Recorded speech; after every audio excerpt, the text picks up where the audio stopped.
In this video, I'm going to talk about the power of your subconscious mind. That's right, I'm going to take a little science, meld it with some philosophy, and hopefully leave you feeling empowered. Stay tuned. Oh my God, I'm turning into Tony Robbins.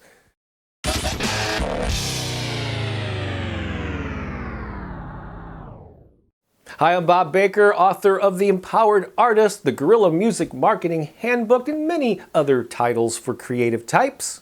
Welcome to my channel where I dish out marketing and career advice for musicians, writers, visual artists, and creative entrepreneurs of all types. Plus I throw in a little comedy and other fun stuff just to keep things interesting, because we gotta do that, right? If you don't already, please consider subscribing to the channel. So let's talk about the subconscious mind. I'm not even sure exactly how I'm going to articulate this, but let's just see what happens here as I roll the camera. So I think the subconscious mind sometimes gets a bad rap. First of all, let's define things. So your conscious mind are the thoughts that you have that you're aware of. You know, I'm going to go to the store, I need to get a carton of milk and a loaf of bread or whatever, and so that's your conscious mind, and then you go and take action to do something. The subconscious mind is stuff that's sort of working below the surface that you're usually not aware of. This is actually a pretty awesome function of our brains that allow us to go on autopilot when we need it. Just think about it. When you brush your teeth or when you get dressed or you drive the car, unless you just started doing those things, you're pretty much going through the motions. So your brain creates patterns that sort of operate without you having to consciously think about them. And that frees your mind and your brain up to work on other things while you're doing stuff. So it's a blessing in many ways. However, also running under the surface are beliefs and attitudes and things that are basically operating kind of like computer software that impact the way that we operate in life, and we're really not even aware of them. And they're based on countless things over the years that have built up, and they've led to these belief systems. But they totally influence so many aspects of our lives. For instance, I'm not a singer, I can't do this, I'm not actually an artist. And so while there are many positive factors to this autopilot system that we have, there are a lot of drawbacks. And actually, I think that's a big part of what personal development is, to me, what I've discovered, being immersed in self-improvement for decades, is that at the crux of it, it's simply becoming aware of those unconscious things that are influencing your everyday actions, how you show up, how you present yourself. It's all being powered from those subconscious things. And so as you become aware of them, then you can take steps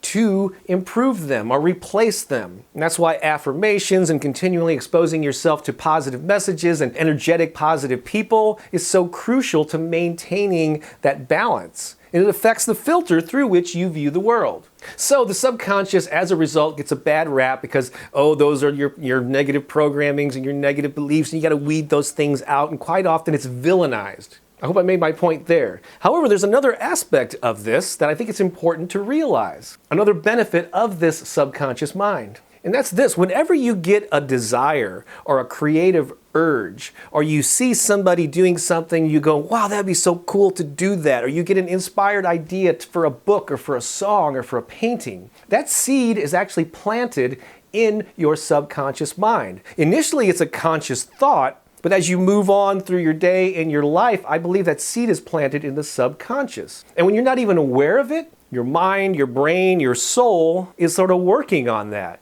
And especially if it's a thought that you come back to and you return to on a regular basis, that seed, that autopilot system related to that creative idea that you have, it strengthens. And so even when you're not consciously thinking about it or acting on it, it's percolating beneath the surface. And you start to notice things. You start to connect with people. For instance, have you ever bought a new car and say, whatever the make and model is, you start seeing them everywhere. It seems like everybody now is buying and driving your car. Did you really start a trend?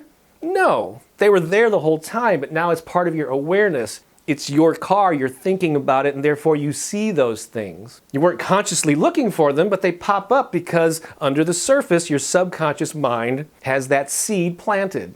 So just know this and embrace the subconscious, and know whenever you have that idea, even though you may not be acting on it right away, if you continue to come back to the thought and visualize and affirm, that would be so cool to do. Yes, I can do that. Your subconscious will go to work to start helping you make connections, helping you meet who you need to meet, giving you the inspiration to take the actions that you need to take. So here's some homework for you. Plant those seeds of desire on a regular basis. When you get creative inspiration, write it down. Make it an affirmation that states positively what you intend to create. Visualize that thing actually coming into fruition. Also visualize and affirm the actions that you'll need to take to make the thing come to life. And review these goals and these desires on a regular basis, daily, multiple times a day. Because a belief is simply a thought that you think repeatedly. So if you have a lot of negative thoughts bouncing around in that subconscious mind of yours, just overpower them with positive ones. I know this might sound a little fuzzy or woo-woo or whatever, but I think at your core you know what I'm talking about here. Keep planting those seeds and let your desires start operating on autopilot. All right? So hey, I would love to stay in touch with you on a more personal level. The best way to do that is by email. So I encourage you to go to promoteyourcreativity.com. That's promoteyourcreativity.com. Get on the Creative Entrepreneur VIP list. And not only will I send you updates when new videos and podcasts are published, but I'll also give you free access to my online course called 30 Ways to Become an Empowered Artist. And if you'd like to support my ongoing efforts to educate, inspire, and empower creative people around the world, please consider becoming a patron. Just go to patreon.com/Bob Baker to learn more about how to do that. I'd really appreciate your support.